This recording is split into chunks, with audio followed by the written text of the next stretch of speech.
Thank you guys so much for tuning in to another episode of Authors to Know and Their Books to Read. I'm so excited that you have decided to tune into the show today. I'm really excited about our author all the way from the U to the K here with us today to talk to us about his book, Inferno of Silence. So Tolu, thank you so much for being on the show today. Yeah, it's my pleasure to be on the show tonight. Yes, yes, yes. So can you tell the viewers just a little bit more about yourself and how long that you've been a published author? Yeah, my name is Tolu A. Akinyemi, the roaring lion of Newcastle, Uh-huh. famously called Tolu Toledo. Yeah, Uh-huh. so I have a little bit about myself. I was born in Nigeria, in Ekiti State, fam- called the Fountain of Knowledge. And I grew up in Ekiti State before my family moved down to Lagos in the early 90s. Mm-hmm. And I currently live in Newcastle, United Kingdom. Mm-hmm. I began my career as a published author in 2017 September Oh with the wow, okay. publication of my first poetry collection titled Dead Lions Don't Roar. And up until date, I've published a total of 7 books, which are both fiction and non-fiction books. So Mm-hmm. that has been the journey. I perform spoken word poetry as well, and I'm a conference speaker. I speak at different events in relation to leadership, youth development programs, and career coaching sessions as well. And I am endorsed by the Arts Council England as a writer with exceptional talent. That's And excellent. That's really good. So Tolu, can you just walk us through your book, Inferno of Silence? yeah, Inferno of Silence is a collection of short stories that deal with the unspoken truths and burdens that men bear, which, as can be seen from the title story, so we have seen quite a lot of relationship stories that project, the fears and issues that women face in relationships. But Inferno of Silence as the main character, as a male figure, and the lead story was just to showcase the travails that men also face in relationships. And one of the other leading stories in the collection of short stories is titled Black Lives Matter. And this is to project the recent issues that Black people face in terms of what happens in the society. And I feel like, from a footballer's point of view, we've seen a lot of racism in football in recent times. And I was able to write that story to project what footballers face, and what Black people face in society. And I felt I could also lend my voice to that issue in terms of, helping, being a voice for the Black community, for the Black race. And I was only able to do this by telling my stories, and I hope that people will read this and it will resonate with them as well. I also have other stories titled Trouble in Umudike, and that was all about family wealth and relationships. Mm-hmm. I also have another story titled Return Journey. Return Journey is about a poet and a serial womanizer, and all that happened to him on his journey. And, so Inferno of Silence is a very broad and inclusive collection of short stories that readers will find it a great read. I also have a story titled Everybody Don't Kolo Mental. And this has to do with a story about detailing mental health issues that people face in their day-to-day lives, and how they can overcome all of this. So say that last title again. Everybody, what? Everybody don't kolo mental. So it's a slang in Lagos. So Uh-huh. say kolo, you don't kolo. Are you like, yeah? So it's just a slang to, to say, people that deal with like mental health issues. And Oh, mental health issues. Okay. yeah, yeah, and the story is just saying that in one way or the other, we all have these kind of challenges and all of that. And so it throws more light on everyday challenges we face in our lives and our relationships, and how we can overcome them. So I'm just going to touch on like a couple of the titles that you talked about. So the short story entitled Black Lives Matter. You know how everything is going here in America with Black people. Is it the same for you all in the UK, Well, in the or is it worse UK, here? I think it's worse in the States. Yeah, so in the UK, it's not as bad as in the US, but it's still an issue that we have to talk about. We've seen quite a lot of racist behaviors in football grounds, and we've seen a lot of disparaging, comments thrown at Black people, issues that Black people face all of the time. And I feel like writing that story at this point in time, especially with leading football figures and like Raheem Sterling and the issues they faced in the Premier League, and and other Black players. So I feel like this is actually a very good time to be able to write such a story that portrays the issues that Black people face in the society, and that all lives should truly matter. And that should be the mantra that everyone should live by. Now, let me ask you something. With Black Lives Matter and you writing your book about this, sometimes, and you tell me if I'm wrong, sometimes I think that as a Black author, your target of who should read it, meaning like a white person to help them transform their way of thinking, may not even pick up your book. So, why feel the need to even write about that when your target may not even read it? Or are you targeting Black people to like remind us that our lives matter? Yeah, I think the funniest part is that some of my early readers have actually been white people, and Some of your what? Say that part again. the early readers, people that have read the book at the minute, they're actually white people, and That's great. they've left reviews on Goodreads as well. Yeah, Okay. so and some of the comments are like they really enjoy the story, and they also feel that all lives have to matter, and not that yeah. So I think I have a very broad and inclusive group of followers that That's good. that encompasses all races. So I'm sure that my white people will be reading as well. So it's not just for Black people. And yeah, so that settles that. So now that's interesting that you actually wrote about mental health issues as well. Is that something that you have seen personally in your life, the experience of somebody that does deal with mental health or how society treats them? Yeah, I've in my day to day interaction with people in the community, and I've seen that quite a lot of people have deal with various issues, various mental health issues, and I feel that if I'm able to tell these stories in a unique way that people can relate with, it Mhm. will resonate with quite a lot of people in the society. So most of the time I go for my friends in the writing community, a lot of them go through issues, and there are times that I also have like various voices in my head. Everyone faces issues at Mhm. various points in time, but the stories were quite very well articulated, that no matter what you're going through, no matter the issues you're going through, it's okay to feel shattered. It's okay to cry. It's not, it doesn't mean you're not good enough.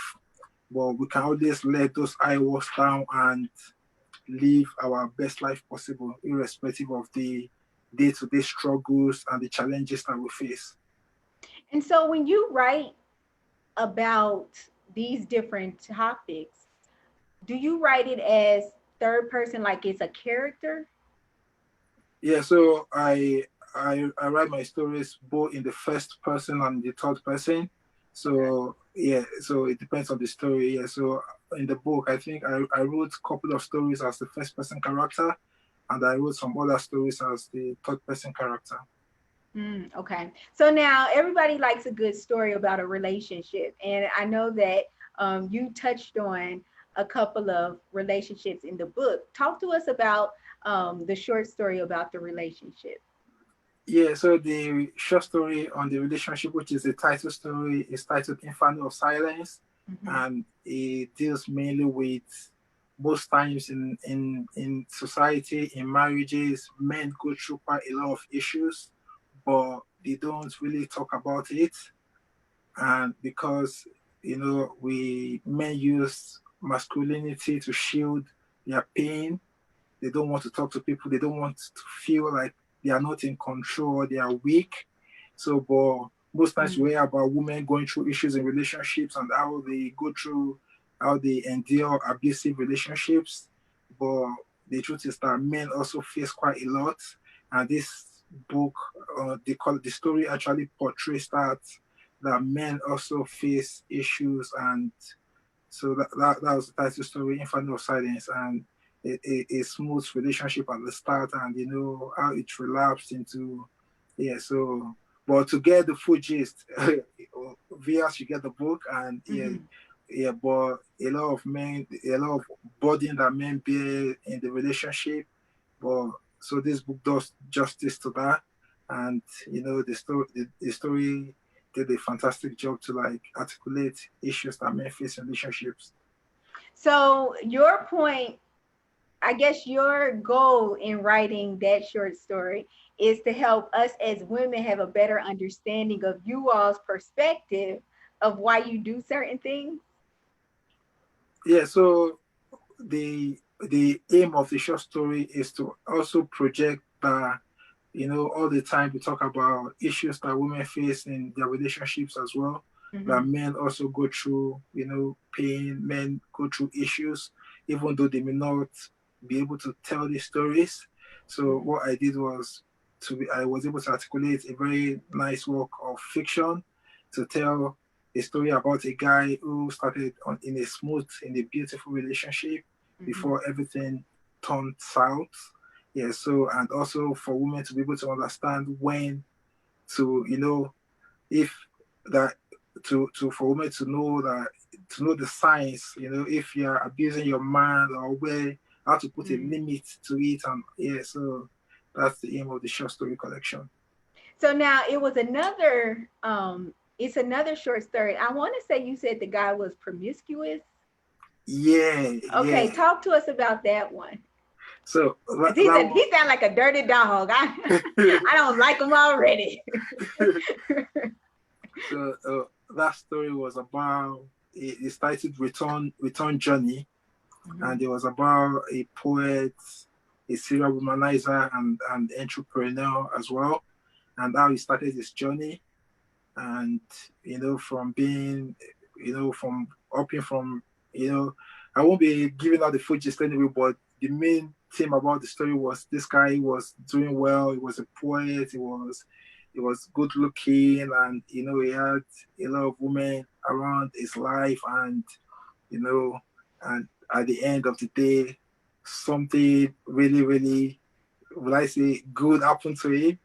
So, but to find out more, check out the story. Check out the story. Tolu don't want to give us nothing, y'all. You see, I'm trying to pull it out of him. If you're interested in purchasing Tolu's book, make sure you go to that description box. Cassandra really had a good point. She said, Black people need to know that our lives matter because we're killing each other and placing each other in danger as well. And I'm really glad that you pointed out that, Cassandra, because I don't want anybody to be hesitant to say, well, the book's not for me. Oh, yeah, it can be for you too, because that's a good point.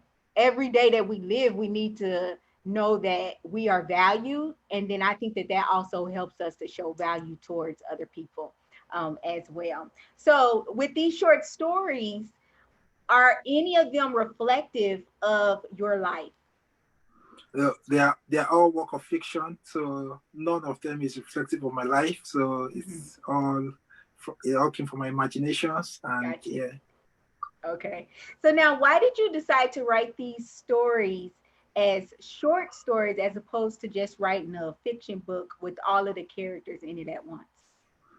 Yeah, so I felt like I had so many ideas in my head that I needed to let out so many, and I felt like for me to write them as individual novels, that would that would take years and years for that to happen. And I Mm-hmm. felt as my first collection of short stories, it would be very good for me to try my hand out in storytelling first Mm-hmm. before I put out a full length novel. Yeah, so it was just me testing the waters, and the fact that it was my first collection of short stories after all my poetry collections and my collection of inspirational essays. I felt like it would be a great start to start with the collection of short stories. So now with the short stories, about how many pages are they? There are 7 stories in total.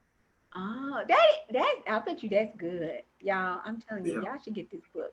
So there's a lot of books that actually talks about relationships, the struggles of blacks, and how to deal with past issues. Why should somebody add your book to our to their library? Yeah, I think it's a very great book.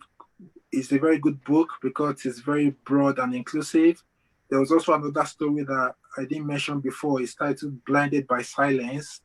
And that story actually deals with a country with political upheavals and where people and citizens are unwilling to talk, and Mm-hmm. they are blinded by it. So I feel like because it's a broad and inclusive collection and very much steeped in Nigerian culture. So if Mm-hmm. anyone wants to know more about the Nigerian culture and how it also relates to life in Europe, that would be a very great addition to the bookshelf, Yeah. and I feel it would be a good read. So now you do have a range of short stories. What age is your book appropriate for, you think? Yeah, I would say 18 plus because of Mhm. the return journey. Okay, okay, Yeah. okay. So now, can you talk to us about your other books that you've written? Yeah, so apart from Inferno of Silence, my first book was titled Dead Lions Don't Roar. And that is a collection of poems. And that after that I wrote the sequel I wrote a collection of inspirational essays titled Unravel Your Hidden Gems. And that was my second book. And the third book was a sequel to Dead Lions Don't Roar, and that was titled Dead Dogs Don't Bark and They Don't Bite. Uh-huh. And the third in that collection was titled Dead Cats Don't Meow, Don't Waste the Nightlife. Hmm. That was my fourth book. And the fifth book was titled Never Play Games with the Devil. So and the most recent one that I have at the minute, the most recent one I have at the minute is titled A Booktiful Love, which also came out with Inferno of Silence at the same time. Oh, wow. Yeah, so they were both released on the same day, which is May 8th of May Hmm. 2020. Okay. So now, with your book called Never Play Games with the Devil, is that a collection of poems? What is that? Yeah, so Never Play Against the Devil is also a collection. Is also a collection of poems. Okay. Yeah, so it's a collection of poems, and it follows the same theme with a Booktiful Love that was just released, and it's a very didactic collection of poems, and yeah, so And what's the name of the book that you said was just released? a Booktiful Love, A Beautiful Love. book So book booktiful booktiful. Yeah, book correct me. book Correct. booktiful. I got it. Correct me, Tolu. But so for a booktiful love, is that just a collection of love poems? Well, it kicks off with a poem titled Isolation. So all the issues we faced in recent times with the coronavirus pandemic, Mm, and okay. so it's divided into 3 sections, and the first section is just all about growth, inspiration, and finding our voice in the society, and the second section actually deals mainly with politics and issues around us in the society as well, while the third section deals with love. Oh, okay. So now, how in the world did you release a book so quickly with the coronavirus only being like 2 months deep? Yeah, so the book was the book has been nearly ready for quite a long time. Yeah, so not really a long time though, but it was already ready. And I wrote a couple of poems during the pandemic, Wow. which I now added to it before the release date. So I had a poem titled Isolation, another one titled Lockdown. So those were the two new additions on the current times and what we are facing at the minute. Yeah. So now, what's the difference between inspirational essays and poems? Yeah, so inspirational essays are basically essays that charge us that to do it better, to live right, Mhm. to embrace focus, how to sustain and build healthy relationships. So just generally to be able to focus and live our dreams. So Unravel Your Hidden Gems is a collection of essays that deal with the entirety of the human life, and some people call it the Life Bible, some others call it the Life Manual. But I'm Mhm. sure if you're looking for like total all-round inspiration, Mhm. that book it doesn't tell you, oh, this is how to 10 ways to do this. It tells you in practical ways how I have done or how I have applied these things into my life, and how you can also apply it to your life and make a difference by doing this. So it kind of sounds topical, though. Is it Top topical? It's topical, it's timeless. Okay, you said topical and timeless. Yeah, topical and timeless, because there I think on in the addendum section I had everything about New Year. Most times every yeah. So Oh. there are so many issues that deal with that relates to our day to day life. Mhm. So I had a lot of topics around relationships, the current that controls your life. So our relationships, people that we allow into our space. In truth, these are the current that controls how far we'll go in life. Mhm. So all these are very important. I had a lot of essays on life series, drop the meal, can start cracking the bones. So it's even for career, embracing change in the workplace, how to embrace opportunities, how Mhm. to, leadership as well, and Yeah. how to use your time is life, use it wisely, how to use your time wisely. Mhm. Like with me, in less than 3 years I have published 7 books. Yeah. So that shows efficiency, versatility, and focus.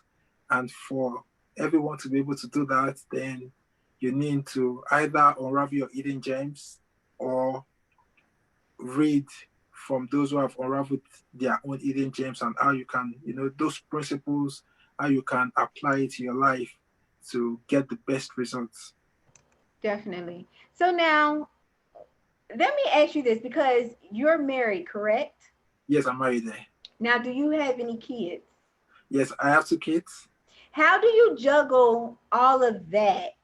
Your family and writing your books because, like you just said, you wrote 7 books within the past 3 years. How do you handle it? And this question is more so for those individuals that maybe they just have a spouse or maybe they're a single parent. How do you encourage somebody to juggle that type of lifestyle and still be able to publish their book? Yeah, I would say the way I've been able to manage it is just being about being focused. I work in a very demanding day job as a consultant Mm-hmm. within within the financial services space, and family is also there. So what I try to do is I try and diarize what I need to do. I have a planner, I have a journal to be able to, I divide what needs to be done and when it needs to be done. Okay. So, so during the day, I attend to my day job. I allow time for the kids as well and for the family. Most times, like I was just complaining, I think it was yesterday that for the past one week, I've been sleeping for just over 4 hours, like every day. Uh-huh. So most nights I try, I also have an arts organization that I'm a co-founder in. Mm-hmm. I have a small publishing house as well. So Oh, okay. there's so much. I have a blog that I post on toluakinyemi.com from time to time. So that I do so much. But I think what's been key for me is focus. Mm-hmm. In everything you want to do, we need to have like a clear focus. We need to know we need to put time scales to our goals as well. So Mm-hmm. if you know that you have kids to attend to, it could be just 1 hour every day to start. So for anyone who has a lot of responsibilities, you can start this by planning in baby steps. Mm-hmm.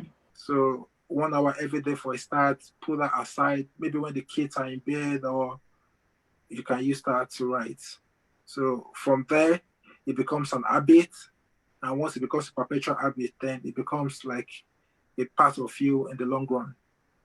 Now, you're really giving us some good tips about how to manage our time more wisely. When you say do something an hour a day, are you saying, let's say that a person wants to write a book, should they write an hour a day until they get that done? Or if somebody wanted to write a book and start a publishing company and they're still tending to their other things as well, are you saying write maybe an hour a day for maybe 3 days a week and then try to build your publishing company like an hour a day for the remainder, like 4 days? Should it be broken down like that? Or should a person first complete that one thing that they've started and finish it for however long it takes to finish it and then start on that next project later?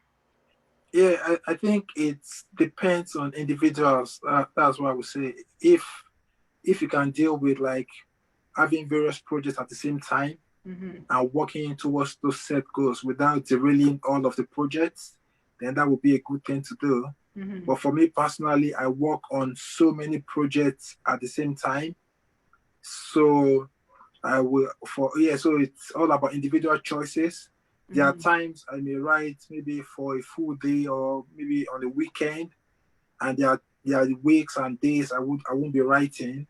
So Mm-hmm. it depends on what works for you on an individual basis. But the time I put together, the time I use like to work in my library, in my office space, there's just time for me to do like all the tasks I need to do. So attend to my emails and do so many other things. It may Yeah. not just have to be writing. Yeah. So but it depends basically on what works for people.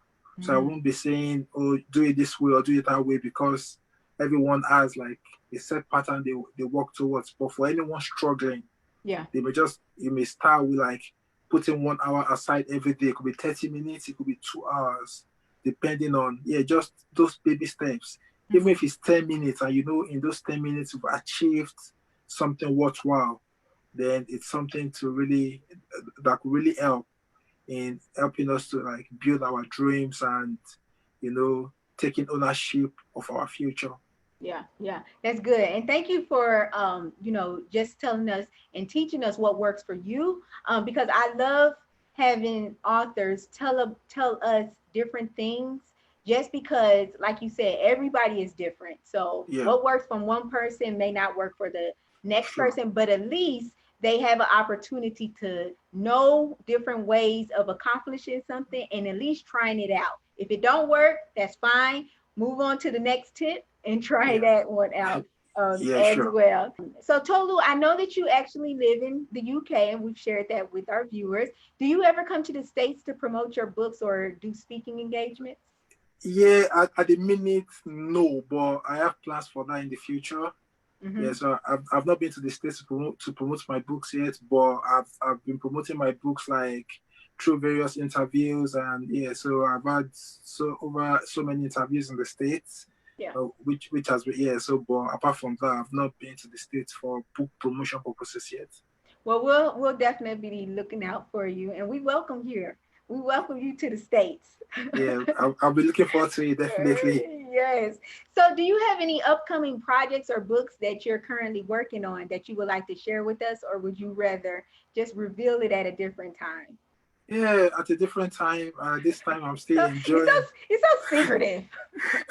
I'm still enjoying the two new books that just came out here. So I'll just take my time, relax, and Yeah.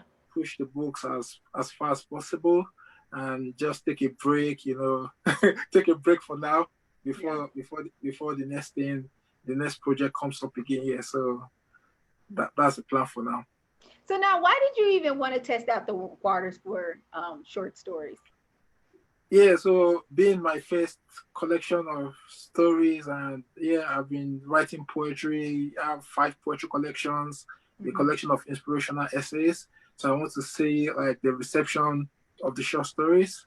So I just don't want to go out there and write a full fictional novel Mm-hmm. when yeah. So I feel like, and the fact that the stories have been they've been in my head for quite some time, and Yeah.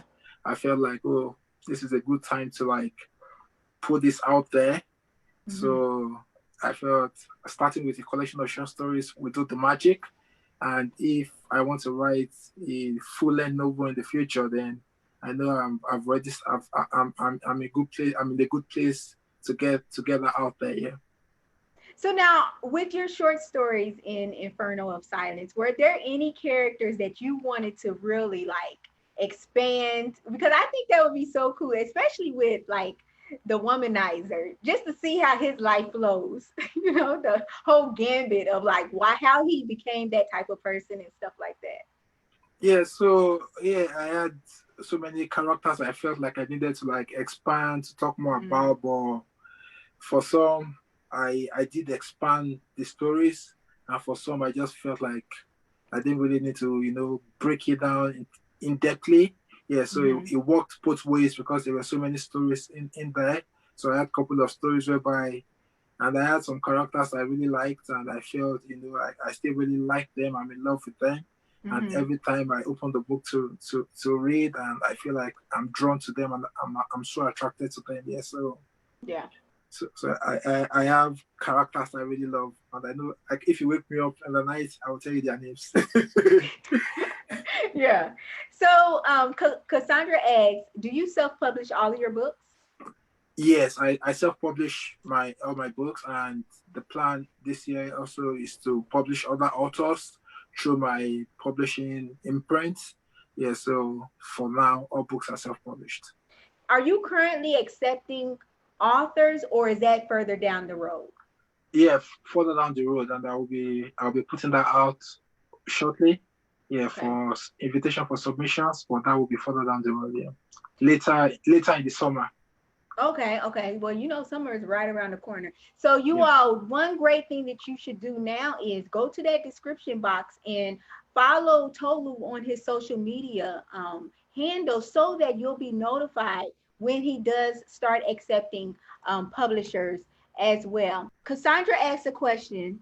Do you think working in different genres has opened more opportunities for you even in the UK? Yes, it has certainly opened a lot of opportunities for me as a poet, and starting out with poetry. I had the opportunity to like perform in so many spaces and events, and that has really worked well. And with the inspirational essays, that has gotten me so many gigs Mm, to perform, to speak at various events, mhm. leadership conferences, career events, and all of that. So I think it's really worked well for me. The fact that the versatility and being multidimensional, That's good. and I just didn't want to limit myself as well to just poetry. Like I wasn't satisfied with being tagged like a poet. Mhm, So I mhm. felt like I felt like I've been working across genre was a good thing to do, and that has really worked well. Yeah. So now I need you to speak some encouragement to Cassandra because she said she made a comment. She said he seems to have a lot of he seems to have his hands in a lot of pots as far as writing, something that she is scared to do.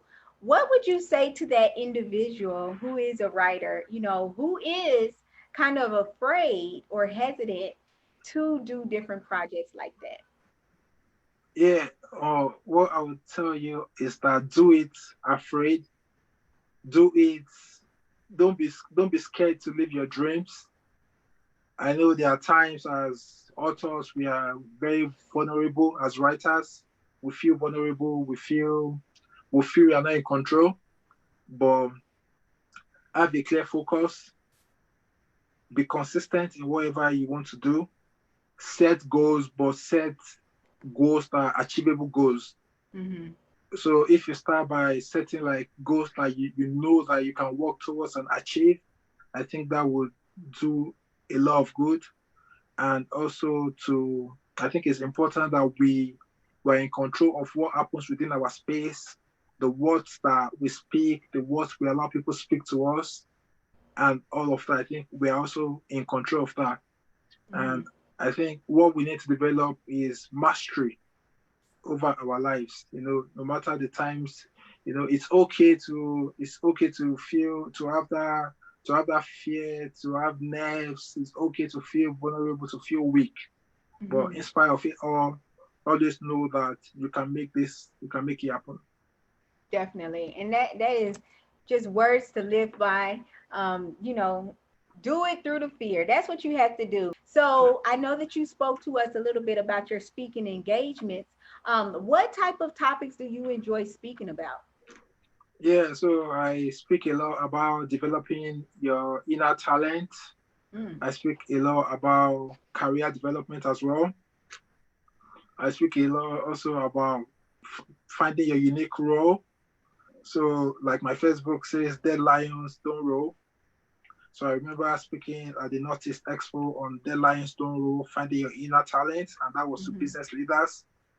I also speak a lot about, on youth development. So I speak to a lot of youth. I mentor quite a lot of young people Mm-hmm. to fulfill their own dreams and help them and guide them as well to achieve their own life goals and ambitions. Yeah, so basically I'm more geared towards leadership development, career development, and youth mentoring.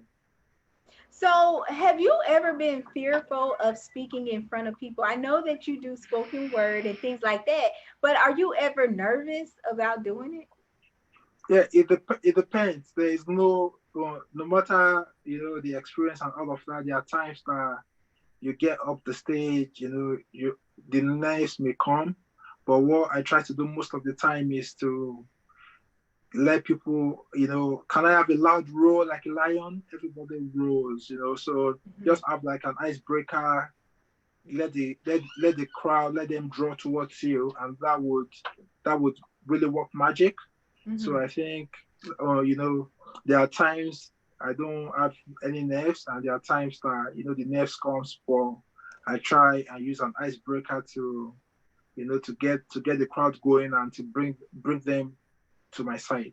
So you're also a mentor, and shout out to Tolu for, like Cassandra said, having his hands in different pots.